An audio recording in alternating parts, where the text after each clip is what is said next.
I must tell you one thing, 47, 48 हमें रोका गया। उस टाइम पे तो हम पैदा भी नहीं हुए थे, राइट? पार्टीशन की पैंग्स चल रही थी, बहुत गदर हो रखा था, फिर भी इंडियन आर्मी लैंडेड वहां पे जहां पे कोई रेकी तक नहीं हो रखी थी, and we came out on top in spite of eight times ना जो स्ट्रेटजी होती है, strategy is not dealt by army or armed forces, dealt by the political bureaucratic at the top, defence ministry, yeah, even beyond cabinet. Cabinet level के ऊपर होती है। वो गलतियों के बावजूद हमने सिचुएशंस को हमेशा संभाल के रखा, राइट? जी.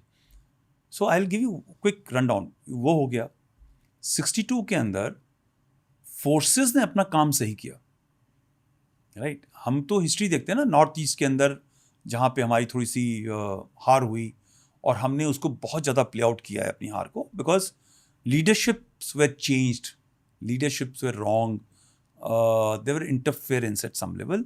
बट जहाँ पे लीडरशिप के ऊपर कुछ इंटरफेरेंस नहीं हुआ, दैट इज़ लद्दाख वगैरह के अंदर, वहाँ पे चाइनीज़ की नाक वहाँ कट गई थी बिल्कुल। आपने सुना होगा शैतान सिंह के बारे में, थापा के बारे में, गुरुंग के बारे में, क्या क्या ऑपरेशन हुए। Chinese just couldn't come anywhere near. 65 was a pretty fair one. 71 तो आपको पता ही है क्या क्या करा हम लोगों ने, and it was on two fronts, okay, right? We created a country, for a people, and wherever you say Indian Army, wherever it's been employed, Kargil के अंदर पूरी दुनिया ये मानती है कि कारगिल की लड़ाई was an impossible लड़ाई, कई देश तो उस लड़ाई में जाते नहीं, मगर हम लोग गए और हमारे देश के सेना ने वो फतेह हासिल करी, विच इज़ इम्पॉसिबल फतेह। मतलब वो लोग गिड़गिड़ाते गए पाकिस्तानी, भाई हमको छोड़ दो, नवाज शरीफ उड़ के उधर गया, बचा लो, सब चला उसके अंदर। So trust me, we are a moral army, we are a professional army, we are armed forces, we are not a political businessman organisation. Pakistan army में क्या है? It is a religious organisation, it is a political organization, it is a क्या कहते हैं diplomatic organisation, it is a businessman organisation.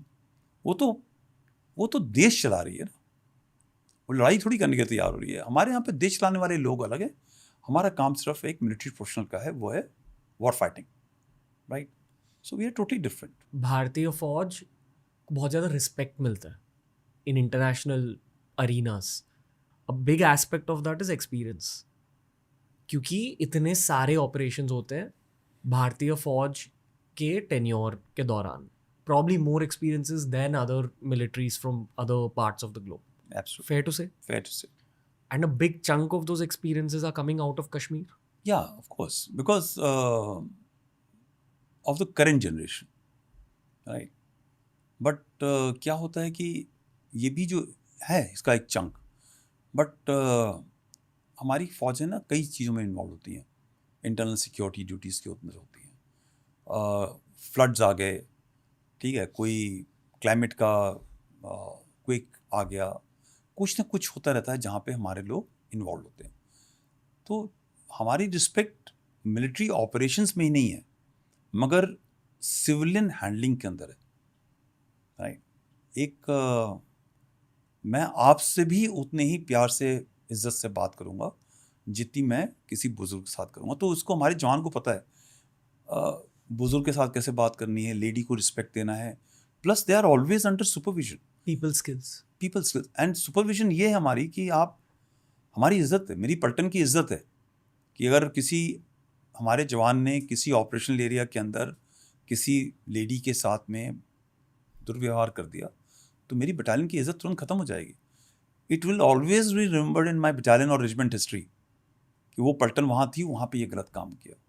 तो इसीलिए हमारे यहाँ पे आप ये भी देखेंगे पनिशमेंट की जो प्रोसेस है, इट इज़ नॉट लाइक कि आप कहीं चले गए और पहले पुलिस में लिखवा रहे हैं और सालों साल केस चल रहा है।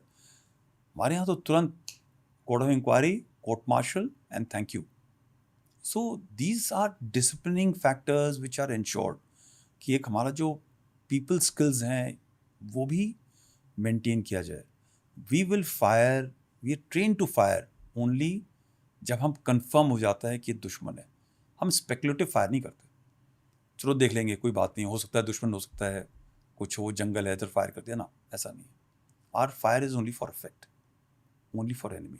सो this is recognised all over and that is why हमारी CICT ऑपरेशंस भी सक्सेसफुल होते हैं, राइट. बिकॉज उधर मालूम है कितनी भी एंटी आपसे लोग हों, बट वो धीरे धीरे आपको रिकग्नाइज करने लगते हैं कि ये जो फौज है वो, फॉर एग्जांपल कश्मीर के अंदर कई बार ये सवाल जवान ऑफिसर हर सिविलियन से करता है कि आपको मालूम है कि वो टेररिस्ट आपके पास आता है और आपकी लड़कियों के साथ में गलत व्यवहार करता है, आप क्यों नहीं बताते? उनका जवाब है कि आपके पास जनाब दस्तूर है, कायदा है, कानून है, उनके पास गन है. So look at the difference. We also carry the gun, but हमारे पास जो वेट ऑफ लॉ है, रिस्पेक्ट है, हमारा जो कल्चर है आर्मी का, वो अलग है. हम बाकी दुनिया की फौजों से बहुत अलग हैं. Code of conduct. एंड ऐसा आज नहीं है, ये हमारी संस्कृति है. मैं कई बार, जैसे अब जब आप यंग होते हो तो गुस्सा भी आता है, यार ऐसा क्या है, हमारे जवान की जान गई है और उस घर से फायर आया, उस ऐसे होना चाहिए था, हमको फायर कर देना चाहिए, so what, somebody dies. But धीरे धीरे व्हेन यू ग्रो अप और आप थोड़ा अपनी संस्कृति को भी पढ़ना शुरू करते हैं ना, बचपन में आप नहीं पढ़ते हो, पर आप जब धीरे धीरे पढ़ते हो तो आप कई स्क्रिप्चर्स पढ़ते हो, तो हमको यही सिखाया गया है, हमारे धर्म में है, तो मे बी हमारा DNA भी ऐसा है. हमारा जो सब कॉन्टिनेंट का DNA है वो DNA ऐसा है. सब कॉन्टिनेंट का DNA. व्हेन आई से सब continent means everybody included in the Indian सब कॉन्टिनेंट. बाकी जो देश हमारे देश से पैदा होकर के दाएं बाएं हो गए हैं वो भी है, बट उन्होंने नए कल्चर्स, नए ट्रेडिशंस अडॉप्ट किए हैं, उनका तरीका दूसरा हो गया.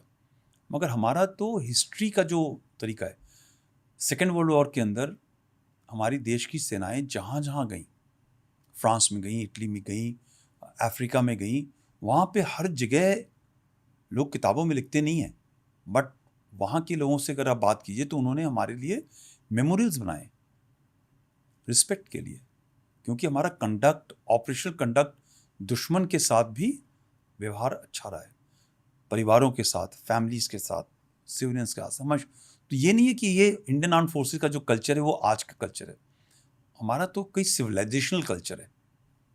मगर जब आप दूसरे किस्म की आर्मी को देखें, मर्सनरी आर्मीज हैं, गए, लूटा फूटा काटा, क्या कहते हैं, रेप भी किए, हमारे ही सब कॉन्टिनेंट के अंदर जो एक दो देश अलग हो गए हैं वो भी इसी हिसाब से हैं.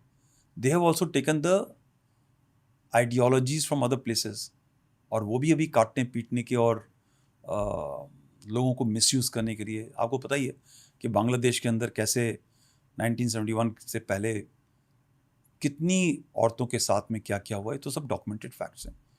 So we have continued, Indian arm forces have continued to live our civilisational legacy. लोग उसको कॉलोनियल लेगेसी बताते हैं कई बार, बट मुझे लगता है कि इट्स अ सिविलाइजेशनल लेगेसी हमारी.